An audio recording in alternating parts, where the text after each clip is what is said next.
اعوذ باللہ من الشیطان الرجیم، بسم اللہ الرحمن الرحیم۔ پیغمبر اکرم صلی اللہ علیہ وآلہ وسلم نے ارشاد فرمایا کہ میری امت کی بہترین عورتیں وہ ہیں جن میں یہ صفات پائی جاتی ہوں۔ 5 صفات بیان کی گئی ہیں اس حدیث میں۔ پہلی صفت، ایسی خاتون جو اپنے شوہر سے خوش اخلاقی اور محبت سے پیش آئے، وہ پیغمبر اکرم کی امت کی سب سے بہترین خاتون ہے۔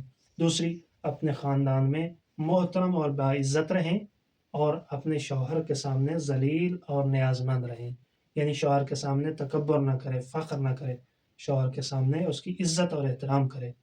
تیسری، اپنے شوہر کی فرما بردار ہو اور اس کی بات کو دل و جان سے تسلیم کرے۔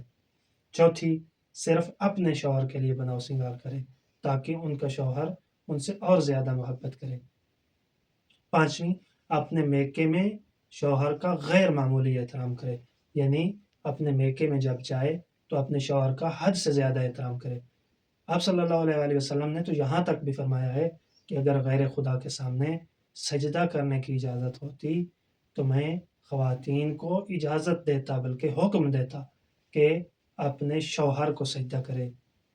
اسی طرح جناب ابو عبداللہ امام جعفر صادق علیہ الصلوۃ والسلام نے فرمایا، شوہر کے ساتھ خوش اخلاقی، شیرین زبانی، ملنساری سے پیش آنے والی اور اس کی اطاعت گزار خواتین، وہ کتنی خوش نصیب عورت ہے جو اپنے شوہر کا احترام کرے، اسے اپنی زبان سے اذیت نہ پہنچائے، اس کے حکم کی تعمیل کرے۔